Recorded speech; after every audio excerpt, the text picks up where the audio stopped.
નમસ્કાર વિદ્યાર્થી મિત્રો, આજે સારથી ફેમિલીના એક એવા સ્ટુડન્ટની વાત કરવાની છે કે જે 2018ની અંદર સારથી ફેમિલીની અંદર જોડાયા હતા અને કોન્સ્ટેબલ તરીકે એમણે જોબ મેળવી હતી. ત્યારબાદ ફરીથી 2025ની અંદર સારથી ફેમિલી સાથે જોડાયા હતા અને 2025ની અંદર એટલે કે હમણાંની જ PSIની એક્ઝામ પણ એમણે ક્લિયર કરી અને PSI તરીકે એમણે નિમણૂક પણ મેળવેલી છે. એક વસ્તુ આ વિડીયોની અંદર ખાસ જોવા જેવી છે કે ઘણા બધાને એવો પ્રશ્ન હોય છે કે શું નોકરી સાથે તૈયારી કરી શકાય, PSI બની શકાય, અથવા તો એક મહિલા તરીકે પોલીસ ડિપાર્ટમેન્ટની અંદર જોબ કરી શકાય કે નહીં. આ દરેક સવાલના જવાબ તમને મળશે. તો ચલો એમની જે આ સફળતા કહીએ કે સંઘર્ષની જે આખી કહાની છે એ એમના શબ્દોથી જ જાણીએ. અને એવી જ પ્રિપરેશન કરો કે તમારું સિલેક્શન થઈ જ જાય. કે હજી તો ગ્રેજ્યુએશનની ડિગ્રી હાથમાં નથી આવી, એ પહેલાં ગવર્મેન્ટ જોબ હાથમાં આવી ગઈ હતી. 10મા સુધી તો મને એવું જ હતું કે મને બહુ ભણવામાં રસ હતો જ નહીં. Never give up. તમે જે કરો છો તેમાં તમારું ડિસિપ્લિન હોવું જોઈએ. મારું સપનું હતું એ મારે ગમે ત્યારે પૂરું તો કરવાનું જ હતું, તો પછી લેટ શું કરવાનું. તો મને એવું થયું કે એવું તો કશું નથી કે અમે ના કરી શકીએ. હા, કોન્સ્ટેબલ તમે ફર્સ્ટ ટ્રાય જ આપી અને PSI પણ ફર્સ્ટ ટ્રાય જ આપેલી છે. તો ફર્સ્ટ ટ્રાય ક્રેક કરવા માટે તમે રાઈટ ડાયરેક્શન અથવા તમે કઈ દિશામાં મહેનત કરેલી? મેં સોશિયલ મીડિયામાંથી ક્વિટ કરી લીધું હતું. કેમ કે હું રોજે સવારે ઉઠું ને એટલે હું એક જ વસ્તુ વિચારું કે મારે PSI પાસ કરવાની છે કોઈ પણ હિસાબે. કેમ કે પપ્પાને એવું હતું નહીં કે હું થઈશ એમ, એટલે પપ્પા એકદમ શોક જ થઈ ગયા કે તે કરી બતાવ્યું એમ. સાચી વાત છે. નમસ્કાર વિદ્યાર્થી મિત્રો, સારથી ઓનલાઈનના ડિજિટલ પ્લેટફોર્મમાં દરેક વિદ્યાર્થીઓનું સ્વાગત છે. આજે આપણે એક એવા વ્યક્તિત્વને મળવા જઈ રહ્યા છે કે જેણે એક ફિલ્મી લાઈન છે જે સાબિત કરી બતાવી છે કે મેરી છોરી છોરો સે કમ હે કે. રાઈટ, તમે આ મૂવીનો ડાયલોગ તો ઘણા બધાએ સાંભળ્યો હશે, પણ આજે આપણે એક એવી પર્સનાલિટી સાથે મળી રહ્યા છે જેને એક રીતે આપણે લેડી સિંઘમ કહીએ તો પણ ચાલે. રાઈટ, કે જ્યારે ઓલરેડી અત્યારે ગુજરાત પોલીસમાં સેવા આપી જ રહ્યા છે અને ચાલુ જોબે એમણે જે છે 2 સ્ટાર, અને એ ઘણા બધા ગુજરાતના ઉમેદવારોનો ડ્રીમ હોય છે કે ખાખી વર્દી પહેરવી છે ને એમાં પણ ઉપર 2 સ્ટાર જોઈએ છે. તો જે 2 સ્ટાર જેમણે અચીવ કરી લીધા છે એવા આજે આપણી સાથે પૂજા મેડમ. તો એમની આજે આપણે જર્ની સાંભળવી છે કે કઈ રીતે એમને તૈયારી કરી હતી, શું હતું. ઘણી બધી વખત એમને બી લાંબો સમય જર્નીને થઈ ગયો. તો આજે એમની શરૂઆત કરીએ તો પહેલાં તો મેમ વેલકમ. અને પહેલી વહેલે તો તમારું થોડું ઇન્ટ્રોડક્શન આપી અને પછી આપણે આગળ વાત કરીએ. તમારો પરિચય ટૂંકમાં. મારું નામ પૂજા હિંમતભાઈ જાની છે અને મેં BCom MCom કરેલું છે. રાઈટ, BCom MComની ડિગ્રી તમે લીધેલી છે. ઓકે, તો ઇન શોર્ટ ફાઇનાન્સ બેકગ્રાઉન્ડથી તમે ક્યાંક ને ક્યાંક રિલેટેડ છો. તો હવે BCom MComની ડિગ્રી લઈ અને તમે સીધા ગવર્મેન્ટ જોબ તરફ સ્વિચ થાવ, તો આ વિચાર તમારા મનમાં ક્યાં થયો કે ભાઈ મારે ગવર્મેન્ટ જોબ લેવી છે? ગવર્મેન્ટ જોબનો વિચાર તો મારા પપ્પાએ મારા મગજમાં નાખેલો. અચ્છા. હા, મને તો કોઈ આઈડિયા નહોતો કે મારે શું કરવાનું છે શું નહીં. મેં કશું નક્કી કર્યું નહોતું. અચ્છા. મારા ફાધરે મેં 12થની એક્ઝામ આપી તે પછીને મને કહેતા કે તું થોડું GK વાંચ એમ, અને તું થોડું નોલેજ લે, તારે આગળ કોમ્પિટિટિવ એક્ઝામની તૈયારી કરવાની છે એમ. રાઈટ. તો એમણે જ મને સજેસ્ટ કરેલું કે તું ગવર્મેન્ટ એક્ઝામની પ્રિપરેશન કરે. ઓકે, એટલે તમને તમારા ફાધરે એક ઇન્સ્પિરેશન આપેલું કે ભાઈ એકવાર ગવર્મેન્ટ જોબની તૈયારી કર. કઈ જોબ લેવી છે એ ફાઇનલ નથી, પણ ખાલી એક ગમે ગવર્મેન્ટ જોબની તૈયારી કર. રાઈટ. તો તમે બેઝિકલી તૈયારીની શરૂઆત કઈ રીતે કરી? એકચ્યુઅલી એવું હતું કે મેં 12થની એક્ઝામ આપી, પછી અમે પપ્પા રેગ્યુલર ન્યૂઝપેપર વાંચે. તો ન્યૂઝપેપરમાં એમણે સારથી એકેડેમીનું સેમિનાર હતો તે જોયો. તે કોમ્પિટિટિવ એક્ઝામની પ્રિપરેશન કરાવતા હતા અને એ અમારા ઘરેથી વિધિન 2 કિલોમીટર હતું. તો સર પપ્પા કે નજીક જ છે તો કે આપણે જઈએ એમ, કે તું સેમિનાર અટેન્ડ કર. કેમ કે પપ્પાને એટલું નોલેજ નહીં કે એમાં વાંચવાનું શું હોય, કેવી રીતે પ્રિપરેશન કરાય એમ. એટલે કે તું એકેડેમી જોઈન કરીશ તો તને આઈડિયા આવશે કે તારે કઈ રીતે વાંચવું એમ. બરાબર. તો પપ્પા મને ત્યાં લઈને ગયા. સર પ્રદીપ સરને અમે મળ્યા. તો સરે કીધું કે વાંધો નહીં, તમે ક્લાસ જોઈન કરાવી દો એમ. પછી મેં પ્રદીપ સરને કીધું કે સર મારી એજ મેં કીધું 17 યર્સ જ છે એમ. તો પ્રદીપ સરે કીધું કે તો પછી તું 1 વર્ષ પછી જ ક્લાસ કર એમ. અત્યારે કે તમે ક્લાસ કરશો તો તમે કોઈ એક્ઝામમાં અપિયર નહીં કરી શકો એમ, તો એનો કોઈ મતલબ નથી એમ. એટલે કે તમે 1 વર્ષ ખમી જાઓ અને પછી તમે આવો એમ 1 યર પછી. બરાબર. દેન 1 યર પછી હું ફરીથી સરના ત્યાં એડમિશન લેવા ગઈ, સેમિનાર ફરીથી અટેમ્પ કર્યો અને મેં બિન સચિવાલયના ક્લાસીસ જોઈન કર્યા હતા. અને બિન સચિવાલયના ક્લાસીસ જોઈન કર્યા. મને કોઈ પણ એક્ઝામનો એક્સપિરિયન્સ નહોતો. બરાબર. તો પ્રદીપ સરે એવું મને કીધું કે ત્યારે ઇન બિટવીન કોન્સ્ટેબલની એક્ઝામ આવતી હતી. ઓકે. પોલીસ ભરતીમાં ફર્સ્ટ એક્ઝામ એ જ આવતી હતી. મેં જોઈન કર્યા એના 2-3 મહિનામાં. ઓકે. પછી તો પ્રદીપ સરે મને કીધું કે તું એમાં એપ્લાય કરી લે એમ. એટલે તને આઈડિયા આવે કે પેપર કઈ રીતનું પૂછાય છે અને કઈ રીતે તારું એટમોસ્ફિયર કેવું હોય છે, એટલીસ્ટ તને એટલો નોલેજ એક્ઝામનું મળે. વાતાવરણ ખાલી ખ્યાલ આવી જાય. બરાબર. આપણે કે કોન્સ્ટેબલમાં જવું નથી, પણ કે તું ખાલી એટમોસ્ફિયર જોવા માટે તું આપે. તો એમણે જ મને કીધું અને મેં એપ્લાય કર્યું. ઓકે. એપ્લાય કર્યું અને કોન્સ્ટેબલનું મારું કોઈ રીડિંગ હતું નહીં. હું બિન સચિવાલયની જ તૈયારી કરી રહી હતી અને રેગ્યુલર સરની જે સ્ટ્રેટેજી હતી એ પ્રમાણે કે ડેલી ટેસ્ટ લેવાની ને એ જ બધું હું ફોલો કરતી એમ. ઓકે. તો 2-3 મહિના મેં ત્યાં ક્લાસ કર્યા અને પછી એક્ઝામ હતી. ઓકે. મેં એક્ઝામમાં આપી મારી રીતે એમ અને એમાં સિલેક્શન થઈ ગયું કોન્સ્ટેબલ. એટલે એક્ઝામ તમારે ખાલી જોવા માટે દીધી હતી. હા એમ. અને એક્ઝામમાં તમે ક્લિયર થઈ ગઈ. રાઈટ. તો પછી એ જોબ તમે લઈ લીધી કે પછી એને ઓપ્ટ આઉટ કરીને? નહીં, એ જોબ મેં લઈ લીધી કેમ કે મારા પપ્પાએ એવું કીધું કે ટેમ્પરરી જે કે દસ્તક દેવા આવી છે તમારા દરવાજે, તો કે એને ના નહીં કહેવું એમ, કે તું લઈ લે, પછી તારે આગળ કરવી હોય તો તું કરજે, બાકી તારી ચોઈસ છે એમ. બાકી ફેમિલીમાં બીજા બધા એમ કહેતા કે કોન્સ્ટેબલની નોકરી છોકરી તરીકે ના લેવી જોઈએ એમ. અગર પોલીસ ફિલ્ડમાં નોકરી કરવી છે તો કે અધિકારી લેવલની કરાય એમ, એવું મને સજેશન આપેલું બધાએ. પણ મારા ફાધર કે તું અત્યારે લઈ લે એમ, પછી તું પ્રિપરેશન કરજે અને આગળ તું તારી રીતે બીજી નોકરી લેજે એમ. રાઈટ. તો ઇન શોર્ટ કે તમારો એવો કંઈ પર્પસ નહોતો, ઇન્ટેન્શન નહોતો કે તમારે ખાલી ઇન શોર્ટ તમે તૈયારીની શરૂઆત એવી કીધી કે મારે કોઈ બી એક ગવર્મેન્ટ જોબ જોઈએ છે, રાઈટ? તો એના પછી તમે કોન્સ્ટેબલની જોબ લઈ લીધી, રાઈટ? આજે જ્યારે તમે કોન્સ્ટેબલની જોબ અત્યારે કરી રહ્યા છો તો ઘણી વખત જે રીતના તમે જ કીધું કે ભાઈ સોસાયટીમાંથી એવું કીધું કે ભાઈ પોલીસમાં એક ફિમેલ તરીકે કોન્સ્ટેબલની જોબ ના લેવાય, તો એટ ધેટ ટાઈમ અત્યારે તમે જ્યારે જોબ કરો છો તો એમાં એવો કોઈ સ્ટિગ્મા કે એમાં તમને એવા કોઈ જો ચેલેન્જીસ આવ્યા છે કે ભાઈ એઝ અ ફિમેલ તરીકે ડિપાર્ટમેન્ટમાં જવું જોઈએ ના જવું જોઈએ એવું કાંઈ? એવું કશું નથી. ડિપાર્ટમેન્ટ બધાને ઇક્વલી જ રાખે છે, રાઈટ? કોઈ લેડીઝ કે જેન્ટ્સ એમાં કોઈ ડિફરન્સ નથી હોતો. દરેક પ્રકારની નોકરી લેડીઝ પણ કરે છે અને જેન્ટ્સ પણ કરે છે. એટલે એક રીતનો એક સ્ટિગ્મા જ છે કે પોલીસ ડિપાર્ટમેન્ટમાં ફિમેલને ના જવું જોઈએ. આજના ફિમેલ પણ હવે પોલીસ ડિપાર્ટમેન્ટમાં બહુ સારું કામ કરી જ રહ્યા છે, રાઈટ? બીજું એક મેમ, હવે જ્યારે તમે જોબ સાથે હતી તમારી કોન્સ્ટેબલની, હવે ચાલુ જોબે તમે તૈયારી કરી અને આજે આ PSIની પરીક્ષા પાસ કરી, તો ચાલુ જોબે તમે ટાઈમ મેનેજમેન્ટ કઈ રીતે કરતા? ચાલુ જોબે જનરલી જોબમાં જવાનો સમય આપણો 8-9 વાગ્યાનો 10 વાગ્યાનો અરાઉન્ડ હોય અને હું મારું રીડિંગ મોર્નિંગથી જ સ્ટાર્ટ કરી દેતી. મારું રેગ્યુલર બેઝિસ પર 4 વાગે ઉઠવાનું અને રીડિંગ કરવાનું. અચ્છા, રેગ્યુલર ડેઈલી 4 વાગે ઉઠી જ જવાનું? યસ, ડેઈલી 4 વાગે ઉઠીને રીડિંગ કરવા બેસી જ જવાનું અને પછી જોબ જવાનું. ઓકે. જોબમાં પણ સમય મળે તો વાંચવાનું જ, બીજું કંઈ નહીં. ઓકે. હવે એવું ઘણી વખત કહેવાય છે કે ગવર્મેન્ટ જોબની જ્યારે તમે પ્રિપેરેશન કરતા હોય ને ત્યારે તમારે ફ્રેન્ડ સર્કલ ભૂલી જવું પડે, ફેમિલી ભૂલી જવું પડે, સોસાયટીને આખી ભૂલી જવી પડે, તો તમે પણ આવું કંઈ ફીલ કરેલું? મેં સોશિયલ મીડિયામાંથી ક્વિટ કરી લીધું હતું. ઓકે, સોશિયલ મીડિયા ક્વિટ કરી. ઓકે. ઓનલી યુટ્યુબમાં વિડીયોઝ જોવા માટે યુટ્યુબ હતું અને વોટ્સઅપ ક્લાસ કર્યા હતા એટલે એમાંથી મેસેજીસ ને એવું આવે એના માટે વોટ્સઅપ રાખ્યું હતું બસ. ઓકે. ફ્રેન્ડ સર્કલ, મેં મારા કોન્ટેક્ટ્સ પણ બહુ ઓછા કરી દીધા હતા, બધા ડિલીટ જ ઓલમોસ્ટ. ઓકે. કારણ કે ઘણા લોકો તો શું હોય કે ગવર્મેન્ટ જોબની તૈયારી કરતા હોય અને આના મેરેજ છે જવું છે, આના મેરેજ છે જવું છે, તો ઇન શોર્ટ કે ડેડિકેશન આ પ્રિપેરેશન કેટલું માગે છે એ જાણવામાં? ડેડિકેશન તો બહુ જ જરૂરી છે. હું મારી વાત કરું તો હું તૈયારી કરતી હતી ત્યારે હું કોઈ પણ ફેસ્ટિવલ એન્જોય ના કરું. અચ્છા.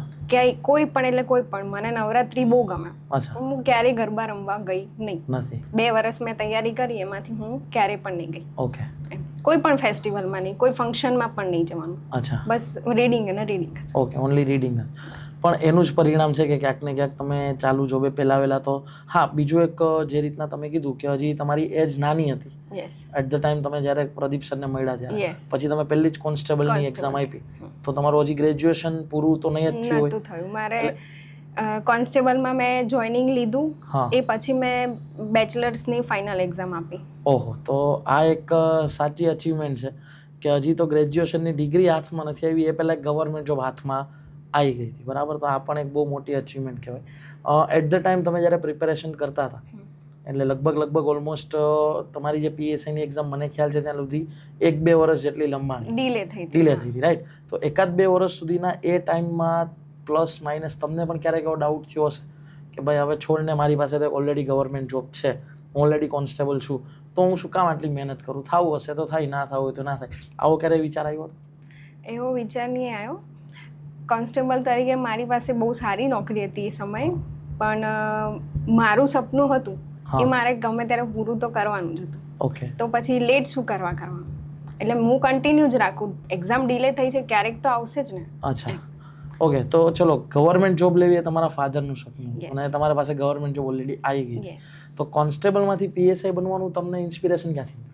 એકચ્યુઅલી એવું છે કે કોન્સ્ટેબલ તરીકે મેં 1-2 વર્ષ નોકરી કરી, પછી કોન્સ્ટેબલની ટ્રેનિંગ દરમિયાન છે ને મેં અમારા જે ઇન્સ્ટ્રક્ટર હોય એમની પાસેથી એવું સાંભળ્યું હતું કે કમાન્ડો તાલીમ જે હોય છે તે બહુ ટફ હોય છે એમ કે. ઓકે. તો મને એવું થયું કે એવું તો કશું નથી કે અમે ના કરી શકીએ એમ. મને એવું હતું, મને બધી પ્રકારના એક્સપિરિયન્સ લેવા જોઈએ. તો મેં કીધું હું કમાન્ડો તાલીમ કરીશ, ક્યારે પણ આવશે. તો જ્યારે વેકેન્સી આવી ત્યારે મેં એપ્લાય કરી દીધું અને અમારી બિટવીન 3 મંથની કમાન્ડો તાલીમ હોય. ઓકે. તો એ તાલીમમાં બધા મિક્સ હોય, પીએસઆઈ, એએસઆઈ, કોન્સ્ટેબલ, એસઆરપી બધાની કમ્બાઈન તાલીમ. તો ત્યાં મેં પીએસઆઈને અને બધાને જોયા, એ લોકોનું વ્યક્તિત્વ જોયું, પર્સનાલિટી જોઈ. તો મને પણ એવું થયું કે હું પણ કરી શકું છું એમ. ઓકે. ને હું એવું વ્યક્તિત્વ, એવી પર્સનાલિટી ધરાવું છું એમ. એટલે ત્યારેથી જ મેં નક્કી કરી લીધું અને જેવી તાલીમ પતી એવું તરત જ મેં મારી પ્રિપરેશન ચાલુ કરી દીધી. ઓકે. એટલે તાલીમ પતાવીને આવીને સીધું તમે લક્ષ્ય કરી લીધું નહીં, હવે તો ગમે એ થાય, આર્યા પાર પીએસઆઈ 2 સ્ટાર તો જોઈએ જ છે, રાઈટ? એટલે એ ડેડિકેશન ને ગોલ, રાઈટ? અહીંયા એક મિત્રો એ સમજવાનું છે કે ગોલ એક બાંધવાની બહુ જરૂરી છે. ઘણી વખત શું થાય, આપણી પાસે ક્લાસ 3ની જોબ આવી ગઈ હોય ને એટલે આપણને એમ થાય બસ હવે જિંદગી સેટ છે, પણ હકીકતે ગવર્મેન્ટ જોબમાં એવું છે જેટલા તમે ઊંચા પદે પહોંચો ને તો એ લેવલે કામ કરવાનું મજા જ આખી કંઈક અલગ છે. મેમ કોન્સ્ટેબલ તરીકે ઓલરેડી 4-5 વર્ષથી સેવા આપે છે અને હવે જ્યારે પીએસઆઈ બનશે ને ત્યારે એમને એ જે પોસ્ટ મળી છે ને એની પોસ્ટની કદર થશે, રાઈટ? કારણ કે અને બીજું મેમ કે કોન્સ્ટેબલ તમે ફર્સ્ટ ટ્રાય જ આપી અને પીએસઆઈ પણ લગભગ ફર્સ્ટ ટ્રાય જ આપેલી છે. તો એ પણ એક બહુ ઇમ્પોર્ટન્ટ છે કે ફર્સ્ટ ટ્રાય જ્યારે એક્ઝામ ક્લિયર કરવી. કારણ કે ઘણા બધા ઉમેદવારોના મનમાં એવો ડાઉટ હોય કે ભાઈ કોમ્પિટિટિવ એક્ઝામમાં ઓછામાં ઓછી 4-5 ટ્રાય તો આપીએ તો જ પાસ થવાય. તો ફર્સ્ટ ટ્રાય ક્રેક કરવા માટે તમે રાઈટ ડાયરેક્શન અથવા તમે કઈ દિશામાં મહેનત કરેલી હતી? ફર્સ્ટ ટ્રાયમાં મતલબ તમે ફર્સ્ટ ટ્રાય ક્રેક કર્યું તો તમારી સ્ટ્રેટેજી શું હતી? મેથ્સ રીઝનિંગ ઉપર તમે કેટલું ધ્યાન આપ્યું, જીએસમાં કેટલું ધ્યાન આપ્યું? એકચ્યુઅલી મેથ્સ રીઝનિંગમાં મને પહેલેથી ઇન્ટરેસ્ટ હતો. ઓકે. એટલે એ મને કરવું વધારે ગમતું એમ. અચ્છા. એટલે એ તો મને ફાવતું જ. મારું જીએસ થોડું વીક હતું, એટલે હું મેક્સિમમ એમાં વધારે ધ્યાન આપતા. ઓકે. કે એ થઈ જાય એમ. અને તમે જ્યારે એક્ઝામ આપી ત્યારે પીએસઆઈની આખી પેટર્ન ચેન્જ થઈ, રાઈટ? અને એમાં મેમ પહેલી વખત પીએસઆઈમાં ડિસ્ક્રિપ્ટિવ આવ્યું, વર્ણનાત્મક આવ્યું. એ લખવું કેટલું અઘરું હતું ને એના માટે શું કર્યું હતું તમે? એમાં એવું હતું કે પહેલાં જ્યારે મેં પ્રિપરેશન સ્ટાર્ટ કરી ત્યારે જૂની પેટર્ન પ્રમાણે કરી. તો આખી એ પેટર્ન પ્રમાણે મારી પ્રિપરેશન થઈ ગઈ હતી. ઓકે. એટલે જૂનો સિલેબસ આખો તમે કમ્પ્લીટ કરી નાખ્યો? યસ. અને ધેન એક્ઝામ ડિલે થઈ. અચ્છા. 1 યર ડિલે થઈ અને પ્લસ એ લોકોએ સિલેબસ પણ ચેન્જ કરી નાખ્યો. બરાબર. પછી નવા સિલેબસ આવ્યા પછી મને એક વખત તો એવું થયું કેમ કે ડિસ્ક્રિપ્ટિવ મેં ક્યારે લખેલું નહીં. અચ્છા. હા, ક્યારે નહીં. ફર્સ્ટ ટાઈમ મેં આ એક્ઝામમાં જ લખ્યું હતું. ઓકે. તો ત્યારે મને થોડો ડર હતો કે હું કેવી રીતે લખીશ એમ, મને નહીં ફાવતું. હવે સ્કૂલમાં આપણે નિબંધ લખતા હોય તો નોર્મલી હોય, અહીંયા તો આપણે ગાય ઉપર ને સાયકલ ઉપર નિબંધ લખ્યા, રાઈટ? તો અને અહીંયા તો એવું કંઈ ચાલે ને, અહીંયા તો તમારે વ્યવસ્થિત લખેલું હોય તો જ તમને માર્ક્સ મળે એવી રીતે. પછી મેં પ્રદીપ સરને વાત કરી તો પ્રદીપ સરે મને કહ્યું કે થઈ જશે, તમે ટ્રાય કરો એમ. અચ્છા. એમણે મને મોટિવેશન આપ્યું કે નહીં, ડિસ્ક્રિપ્ટિવ પણ એટલું હાર્ડ નથી હોતું, તમે પ્રેક્ટિસ કરો છો તો થઈ જશે. એટલે એ પછી ક્લાસ મેં સર સાથે જોઈન કર્યા હતા, એટલે અહીંયાથી બધું માર્ગદર્શન મળી રહ્યું હતું, એ મુજબ મેં તૈયારી. ડિસ્ક્રિપ્ટિવની તૈયારી પણ સરના ગાઈડન્સમાં તમે સ્ટાર્ટ કરી, રાઈટ? બીજું, ઇંગ્લિશનો રોલ શું છે? કારણ કે પીએસઆઈની પેટર્નમાં 30 માર્કનું ઇંગ્લિશ પણ આવે છે, તો એના માટે તમારી કોઈ સ્ટ્રેટેજી કે શું? ઇંગ્લિશમાં એટલે સ્ટ્રેટેજી તો ઠીક, પણ કોઈ પણ સબ્જેક્ટ મેં સ્કીપ નહોતા કર્યા એમ. ઓકે. બધા સબ્જેક્ટ કરવાના. ઘણા એવું વિચારે કે ગુજરાતી અને ઇંગ્લિશ, ગુજરાતીનું વેઇટેજ વધારે હતું તો કે આપણે ગુજરાતી કરી લઈશું તો પાસિંગ માર્ક્સ તો આવી જ જશે એમ, કે આપણે સ્કોર કરી લઈશું એમાં જે એવું સમજતા હોય કે એમનું ગુજરાતી સારું છે એમ, હા પણ એવું હોતું નથી જનરલી એમ. તમે જેવું વિચારો એવું થતું નથી એમ. ઇંગ્લિશ પણ એટલું જ જરૂરી હોય છે એમ. બરાબર. એટલે એની બીજું મેમ, તમે જ્યારે પ્રિપેરેશન કરતા હતા તો કોન્સ્ટેબલની, પીએસઆઈની આ બધી પરીક્ષાઓની તૈયારી, તો એમાં ફેમિલી સપોર્ટ, ફ્રેન્ડ સર્કલ, એ તમારા પાસે એનો કેટલો રોલ હતો? હા, મારા ફેમિલીએ મને પૂરેપૂરો સપોર્ટ કર્યો હતો. એટલે એમણે જ મને કીધું તું ખાસ તો કે તું કર, અમે તારી સાથે છીએ એમ, તને કોઈ પણ તકલીફ નહીં પડે એમ. અને મેં ક્લાસ જોઈન કર્યા ત્યાં મારું એક ગ્રુપ હતું. કેવું કે એ ગ્રુપ ઓલવેઝ એક્ટિવ જ હોય એમ. જ્યારે કંઈ પણ ના આવડે એટલે અમે એકાબીજાને પૂછી લઈએ એટલે તરત અમને આન્સર મળી જાય. જ્યારે અમને કોઈને ના આવડે ત્યારે અમે જઈને સરને પૂછીએ, એવી રીતે. એટલે ગ્રુપ સ્ટડી પણ બહુ જરૂરી છે. આ પ્રિપેરેશન એવી છે કે એમાં તમારું પિયર ગ્રુપ હોવું બહુ જરૂરી છે, અને પિયર ગ્રુપ પાછું પોઝિટિવ હોય એ ખાસ જરૂરી છે. કારણ કે ઘણી વખત એવું થતું હોય કે આપણાથી જ અમુક લોકો એવું કહેતા હોય જે 3-4 વર્ષથી તૈયારી કરતા હોય કે આ ન કરાય, આ ન કરાય. એના કરતાં તમને જે પોઝિટિવ પિયર ગ્રુપ મળવું ને એ પણ બહુ જરૂરી છે. હવે તમે ઘણા વર્ષોથી મહેનત કરતા હતા, પીએસઆઈનો આખો જૂનો સિલેબસ તમે તૈયાર કર્યો, બદલી ગયો, નવો સિલેબસ ફરીથી તૈયાર કર્યો, ડિસ્ક્રિપ્ટિવમાં થોડોક તમને ફોબિયા હતો, અને જ્યારે પીએસઆઈનું રિઝલ્ટ આવ્યું અને એમાં તમે તમારું નામ જોયું, તો at that time what was feeling શું હતી તમારી અને ખાસ કરીને તમારા મમ્મી પપ્પાની? પહેલાં તો રિઝલ્ટ આવ્યું એ મને ખ્યાલ હતો નહીં. મને એક ફ્રેન્ડનો ફોન આવ્યો. ફોન કરીને સીધું એવું જ કીધું કે કોંગ્રેચ્યુલેશન પીએસઆઈ સાહેબ, સીધું એવું જ કીધું. પછી મેં કીધું નહીં, મને નહીં વિશ્વાસ. મેં કીધું એમ તો કે હું તને મોકલું, તું લિસ્ટ જો એમ. પછી મેં લિસ્ટમાં નામ જોયું એટલે સીધા આંખમાંથી આંસુ જ આવી ગયા કે જ્યારે ડ્રીમ પૂરું થાય એટલે ઓબ્વિયસ વાત છે કે તમે ખુશીના આંસુ તો આવે છે. પછી મમ્મી પણ રડી દીધું, કેમ કે પપ્પાને એવું હતું નહીં કે હું થઈશ એમ. એટલે પપ્પા એકદમ શોક જ થઈ ગયા કે તે કરી બતાવ્યું એમ. સાચી વાત છે. તમારા ફેમિલીમાં ને એમાંથી પણ બધા મેસેજ કોંગ્રેચ્યુલેશનના આવ્યા હશે, અને જ્યારે તમે પાસ થયા પીએસઆઈ તરીકે, હવે તમે નિમણૂક લેશો, ત્યારે સ્વાભાવિક છે તમારા કરતાં પ્રાઉડ તમારા મધર ફાધરને વધારે થશે કે યસ, એને કરી દીધું. બીજું મેમ ખાસ કહેવાનું હોય કે જ્યારે તમે સ્પર્ધાત્મક પરીક્ષાની તૈયારી કરતા હોય એમાં ઘણી વખત એવું થતું હોય કે સોસાયટી તરફથી તમને ડિમોટિવેશન મળે, ફેમિલી પ્રેશર તમને હતું નહીં પણ સોશિયલ પ્રેશર આવ્યા કરે, પિયર ગ્રુપનું પ્રેશર આવ્યા કરે. એટલે ઘણી વખત એવું થાય આપણને પોતાના જાત ઉપર એવું થાય કે મારાથી થશે કે નહીં થાય. એટલે ઘણી વખત ડિમોટિવેશન જેવું ફીલ થતું હોય. એવું તમને ક્યારે એવું કંઈ ફીલ થયું, એવી કોઈ ઘટના બની હોય? મને ડિમોટિવેશન જેવું ફીલ નહીં થયું, કેમ કે હું રોજે સવારે ઉઠું ને એટલે હું એક જ વસ્તુ વિચારું કે મારે પીએસઆઈ પાસ કરવાની છે, કોઈ પણ હિસાબે બરાબર કરવાની જ છે. એટલે મને એવું ડિમોટિવેટ જેવું નથી આવ્યું કંઈ. રાઈટ. અને બીજું એક તમને ન આવવાનું કારણ એ પણ છે કે કોન્સ્ટેબલ તમે ફર્સ્ટ ટ્રાય, આ ફર્સ્ટ ટ્રાય. પણ હા, બીજી વસ્તુ ઘણી વખત ઉમેદવારોને કેવું થતું હોય કે 3-4 વર્ષ 5 વર્ષ જ્યારે જર્નીમાં થઈ જાય ને એટલે લોકોને એવું થતું હોય કે ભાઈ મારે છોડી દેવું છે, આ કરવું છે. તો એમને જો તમારે કંઈ કહેવું હોય કે જે લોકો હવે ગણો ને પરીક્ષા છોડવા ઉપર હોય, તો એમના માટે તમારે જો કાંઈ સંદેશ આપવો હોય તો શું કહેશો?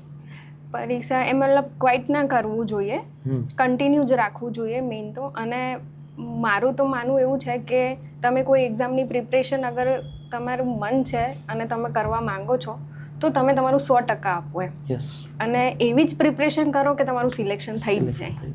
એવી રીતે તમારે ડેલી, પછી એવું નહીં કે આજે વાંચ્યું કાલે રજા લઈ લઈએ, આજે બ્રેક લઈ લઈએ પછી કરીશું, કોઈએ બોલાયા તો ચલો જઈ આવીએ પછી વાંચીશું, એવું નહીં એમ. બધું ફોકસ એક જ જગ્યાએ. કારણ કે જે રીતે તમે કીધું કે મેં સોશિયલ મીડિયા ક્વિટ કરી દીધું હતું, ફેમિલી ફંક્શન્સ બધું ક્વિટ કરી દીધું હતું, ઇવન ફેસ્ટિવલ તમે એન્જોય નતા કરતા. એટલે જો આ એક મિત્રો કેવું છે, આ જર્ની એ તમને શીખવે છે કે ભાઈ ડિસિપ્લિન મેનરમાં અને કન્સિસ્ટન્સી સાથે જો તમે તૈયારી કરો છો તો આજ નહીં તો કાલે તમને પરિણામ તો મળવાનું જ છે. પણ એના માટે મેઇન વસ્તુ શું છે, લાગેરું રહેવું જરૂરી છે, નેવર ગીવ અપ. એનું કારણ છે કે જે દિવસે તમે હથિયાર છોડી દીધા ને એ દિવસથી તો દરવાજો બંધ જ છે. અને તમે જો 2-3 વર્ષથી તૈયારી કરતા હોય ને તો ઓલમોસ્ટ તમારી 60-70% તો તમારી તૈયારી થઈ ગઈ છે. હવે ડેસ્ટિનેશનથી તમે 20-30% જ દૂર છો. તો પાછું વળવું એના કરતાં બેટર છે કે આપણે 20-30% મહેનત કરી અને આપણે સફળ થઈ જાય. બીજું મેમ કે આજે જ્યારે પીએસઆઈની પેટર્ન આખી ચેન્જ થઈ છે, મેથ્સ રિઝનિંગનું ને બધાનું વેઇટેજ બહુ વધ્યું છે, તો એને તૈયાર કરવા માટેનું તમારે જો કોઈ એસ્પિરન્ટને કેવું હોય તો એના માટે તમારે બેઝિકલી શું ફંડામેન્ટલ્સ હતા? એનું કારણ છે કે ગુજરાતના જનરલી ઉમેદવારો છે ને આ સબ્જેક્ટથી બહુ ડરે છે. કારણ કે મેથ્સ અને રિઝનિંગ આ વસ્તુથી ઘણા બધા ઉમેદવારોને એમ થાય કે ભાઈ પહેલાં તો કેવું હતું, આનું વેઇટેજ ઓછું હતું એટલે ઓલમોસ્ટ લોકો સ્કીપ કરી દેતા હતા, પણ હવે તો પેપર પેટર્નમાં જ આનું ઇમ્પોર્ટન્સ વધી ગયું છે. તો એના માટે શું કરવું જોઈએ? મેથ્સ રીઝનિંગ એમાં એવું છે કે મેથ્સ ને રિઝનિંગ એ સબ્જેક્ટ એવા છે કે તમે એકવાર તૈયાર કરી દીધા કે પછી તમને ક્યારેય એમાં કોઈ ચેન્જીસ આવવાનો નથી, બરાબર. અને એવા સબ્જેક્ટ કે તમે એવી રીતે ભૂલી પણ ના શકો એમ, તમે કરો એટલે તમને આવડી main thing is practice. Yes, practice બહુ જરૂરી છે, બહુ જરૂરી છે, રાઈટ. અને મેથ્સમાં તો મેઇન તમારો પાયો પાક્કો હોય એટલે તમને કંઈ વાંધો આવે નહીં. બરાબર છે. બીજું મેમ તમને ખાસ એ પૂછવાનું કે જ્યારે તમે ફર્સ્ટ ટ્રાય એક્ઝામ ક્રેક કરી તો એવી તમારી કઈ 2-4 જે કી પ્રિપેરેશનની એવી સ્ટ્રેટેજી હતી કે જેનાથી તમને કોન્ફિડન્સ આવ્યો ને તમે ફર્સ્ટ ટ્રાય ક્રેક કર્યું? તમારી પ્રિપેરેશનની કી સ્ટ્રેટેજી શું હતી? એક તો ડિસિપ્લિન. ઓકે, બરાબર, કે તમે જે કરો છો તેમાં તમારું ડિસિપ્લિન હોવું જોઈએ. તમે જાતે જ સેલ્ફ ડિસિપ્લિન હોવું જોઈએ. કોઈ કહે ને તમે કરો એવું નહીં, તમને અંદર મનથી થવું જોઈએ કે મારે કરવાનું છે. એવું નહીં કે મમ્મી પપ્પા તમને ઉઠાડે અને તમે વાંચવા બેસો, એવું નહીં. જાતે જ ઉઠી જવાનું, જાતે જ વાંચવાનું, બધું જાતે જ કરવાનું એમ. સેલ્ફ ડિસિપ્લિન હોવું જોઈએ કે મારે આ ટાઈમે બેસી જવાનું એટલે બેસી જ જવાનું એમ. બરાબર, એવી રીતે. તો આ આદત તો તમને સ્કૂલ ટાઈમથી લાગેલી હશે? સ્કૂલ ટાઈમથી લાગેલી. તો 10માં તમારા પર્સન્ટેજ સારા હશે? ના, 10માના પર્સન્ટેજ સારા નથી, મારા 62% હતા. ઓકે. 10મા સુધી તો મને એવું જ હતું કે મને બહુ ભણવામાં રસ હતો જ નહીં. અચ્છા, 10મા સુધી. હા, કોઈ પણ મને સબ્જેક્ટ મેથ્સ એક ગમે, બીજા કોઈ સબ્જેક્ટ મને પસંદ જ નહીં. અચ્છા, એવું છે. હા, અને મમ્મી પપ્પાને બધા મને પરાણે જ વાંચવા બેસાડે, ઉઠાડીને રૂમમાં પૂરી દે કે વાંચો. બરાબર, 10મા સુધી એવું છે. અને અમે અંદર જઈને વાંચીએ નહીં. અચ્છા, 10મા સુધી. જો એવું નથી મિત્રો, અહીંયા મેમના ઉદાહરણથી એવું થાય છે ઘણી વખત. શું થતું હોય આપણને કે 10મા 12માં હોશિયાર છે ને તો જ આપણે ગવર્મેન્ટ જોબ કરી શકીએ, પણ 10મામાં અને 12મામાં જો તમે મહેનત નથી કરી તો એવું બિલકુલ માનીને ન ચાલો કે મારાથી ગવર્મેન્ટ એક્ઝામ નહીં થાય. કારણ કે અમુક વિદ્યાર્થીઓ એવાય જોયા છે એસ્પિરન્ટ કે જે 10મા 12માં અને કોલેજમાં પણ માંડ ઓછા ટકે પાસ થયા હોય, પણ ફર્સ્ટ ટ્રાય IAS IPS પણ પોનેલા હોય. મેમ પોતે એક એક્ઝામ્પલ છે કે 10મામાં 62% છે અને આજે PSI તરીકે ફર્સ્ટ ટ્રાયમાં, બરાબર છે, એ પોતે ક્લિયર થઈને બેઠા છે, રાઈટ. તો એક તો મેમ તમે કીધું discipline. Second thing? Maximum revision. Maximum revision. જે કોઈ પણ સબ્જેક્ટ હોય એનું મેક્સિમમ રિવિઝન થવું બહુ જરૂરી છે, રાઈટ. એ તમને બહુ હેલ્પફુલ થાય એમ. બાકી એક વખત તમે વાંચીને છોડી દો તો એ તમને પેપરમાં યાદ ના આવે. એના પછી બીજું એક mock test. Right. Yes, actually અમારે તો ક્લાસીસમાં ડેઇલી ટેસ્ટ લેતા હતા. બરાબર. હા, અને મોક ટેસ્ટ બી બહુ જરૂરી છે સ્વમૂલ્યાંકન માટે. હા, સ્વમૂલ્યાંકન is always needful in competitive exam. કારણ કે થાય કેવું ખબર, મેં જનરલી એવું જ્યાં સુધી ફીલ કર્યું છે કે ઉમેદવારો છે ને વાંચવા ઉપર વધારે ફોકસ કરે કે ભાઈ હું આ વાંચી લઉં, તે વાંચી લઉં, અને જ્યારે આઉટપુટ દેવાની વાત આવે ને કે ભાઈ ચલો આપણે ટેસ્ટ આપીએ તો એમાં ઘણા બધા લોકો પીછેહટ કરતા હોય. બટ જો તમારે હકીકતે એક્ઝામને ક્રેક કરવી છે ને તો હું કહું છું મેક્સિમમ ટેસ્ટ આપો. જેટલી ટેસ્ટ બની શકે ને એટલી આપો, તો આ એક્ઝામ પાસ કરવાના. જેટલી ભૂલ કરવી છે ને એ બધી ટેસ્ટમાં કરો, બરાબર. કારણ કે ટેસ્ટ જે છે ને એ તમારું શું છે, વોર્મઅપ મેચ છે. જેટલી ભૂલ કરવી એમાં કરી નાખો, ફાઇનલ મેચમાં એક ભૂલ ના થવી જોઈએ, રાઈટ. તો મેં જે 3 આપણને કી સ્ટ્રેટેજી કીધી, એક તો ડિસિપ્લિન, રાઈટ, બીજું maximum revision, and third one કે ભાઈ મોક ટેસ્ટ મેક્સિમમ અટેન્ડ કરો. હવે મેમ હમણાં એક ઓલરેડી PSI કોન્સ્ટેબલની એક્ઝામ તો ગઈ છે, પણ આવનારા સમયમાં ગુજરાત સરકારમાં પાછી ઘણી બધી ભરતીઓ આવે છે, જેમ કે પંચાયત આવે છે, ફરીથી CCEની પરીક્ષા આવે છે, એના પછી પાછી PSI કોન્સ્ટેબલ આવે છે, અને ઘણા બધા ઉમેદવારો આના માટે અત્યારે દિવસ રાત મહેનત કરી રહ્યા છે. તો એમને જો તમારે કંઈ સંદેશો આપવો હોય તો શું કહેશો? મારું કહેવું એમ છે કે કોઈ પણ એક પોસ્ટ તમારે પહેલાં સિલેક્ટ કરી લેવી જોઈએ. ઓકે. કે મારે આ પોસ્ટમાં જવું છે અને એને વળગી રહીને મહેનત કરવી જોઈએ. બીજી બધી એક્ઝામમાં તમે અપિયર કરો છો એ વસ્તુ બરાબર છે, પણ પેલી જે તમારે જ્યાં જવું છે, જે તમારું ડ્રીમ છે, તે ક્યારેય ભૂલવાનું નહીં. રાઈટ, એટલે ગોલ ફિક્સ રાખો. હા, બીજું બધું તમારું નીડ હોઈ શકે, બીજી બધી એક્ઝામ તમે આપી શકો, કેમ કે તમારું મૂલ્યાંકન થાય, તમારો કોન્ફિડન્સ બિલ્ડઅપ થાય એના માટે. રાઈટ. બીજું મેમ હજી લગભગ મેં સાંભળ્યું ત્યાં સુધી તમારો હજી જોબ લેટર કે એવું કંઈ ઓફર લેટર જોઈનિંગ લેટર હજી નથી આવ્યું.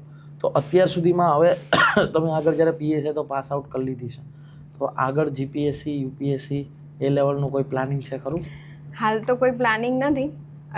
આ એક્ઝામ આનું જોઈનિંગ આવી જાય, તાલીમ થઈ જાય પછી જો કદાચ મોકો મળે તો કરીશ. બાકી અત્યારે તો તમે તમારી ડ્રીમ પોસ્ટ ઉપર યસ મારું ડ્રીમ આ હતું અને તે પતી ગયું. અને તે પતી ગયું છે. અને ડ્રીમ ઉપર પોસ્ટ ઉપર પહોંચ્યા પછી જે આખી ફિલિંગ જ આખી કંઈક અલગ હોય કે યસ હવે બરાબર છે. પણ હા પછી કદાચ પાછું જો મન થાય કે પાછા તમે ટ્રેનિંગમાં જાઓ અને ત્યાં ડીવાયએસપીને જો અને તમને પાછું મોટિવેશન મળે, જેમ કોન્સ્ટેબલમાં કેમ મળ્યું હતું કે ઓહો પીએસઆઈ કરતાં ડીવાયએસપીનું વધારે છે, તો કદાચ તમે ડીવાયએસપીનું. યસ અને પછી સિચ્યુએશન એ પ્રમાણેની હોય, સપોર્ટ એવો મળી રહે કેમ કે બધાના સપોર્ટ વગર તો કંઈ થતું જ નથી. યસ 100%. તો અહીંયા મિત્રો તમે મેમની આખી જે જર્ની આપણે સાંભળી કે કઈ રીતે એમને કંઈ ખબર જ નથી કે ભાઈ ગવર્મેન્ટ જોબ શું છે, કઈ રીતે તૈયારી કરવાની, એકદમ ઝીરોથી એમણે તૈયારીની શરૂઆત કરી. એમને એ બી નથી ખબર કે મારે કઈ જોબ લેવી છે. કોઈ બી એક ગવર્મેન્ટ જોબ લેવી છે લક્ષ્ય સાથે પોતાના પિતા સાથે ઘરેથી નીકળ્યા હતા અને ફર્સ્ટ ટાઈમમાં કોન્સ્ટેબલ અને આજે પીએસઆઈની પરીક્ષા પાસ કરેલી છે. તો ખૂબ ખૂબ કોંગ્રેચ્યુલેશન્સ પહેલાં તો કે તમે આ લેવલ સુધી પહોંચ્યા.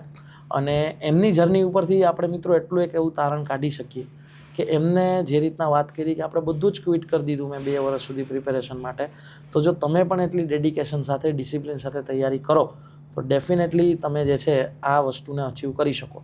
અને તમે જે રીતના કીધું કે સારથી એકેડમી અથવા પ્રદીપ સરનો એક સારો રોલ હતો એમની તૈયારીમાં, તો એવો એક મિત્રો તમે પણ એક સારા મેન્ટર અથવા એનો રોલ રાખી શકો. એનું કારણ છે કે જે રસ્તા ઉપર તમારે જવું છે ને એ રસ્તાને ટૂંકો કરવાની જવાબદારી એક મેન્ટરની રહેતી હોય છે.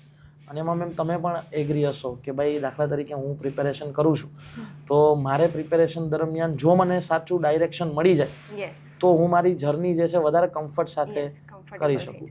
તો એના માટે તમારો ખાલી એક નાનો અભિપ્રાય એ જોતો હતો કે કોઈ મેન્ટર અથવા કોચિંગની કેટલી રિક્વાયરમેન્ટ છે?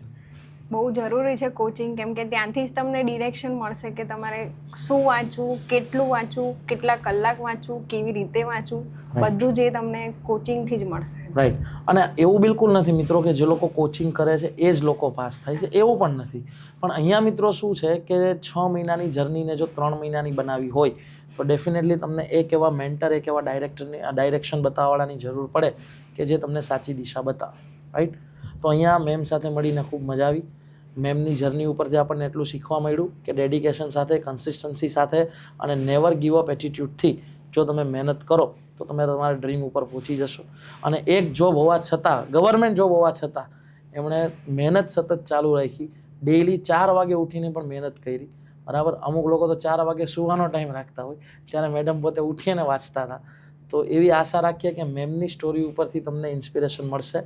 તમે પ્રોપર એક ટાઈમ ટેબલ બનાવશો અને તમે પણ તમારી તૈયારીને સાચી દિશામાં કરશો. રાઈટ. ચલો મળીએ આપણે ફરી એક વખત આવા જ કોઈ સફળ ઉમેદવાર સાથે. ત્યાં સુધી તૈયારી કરતા રહેજો, વાંચતા રહેજો, તમારું ને પરિવારનું ખાસ ધ્યાન રાખજો. જય હિન્દ, જય ભારત, વંદે માતરમ.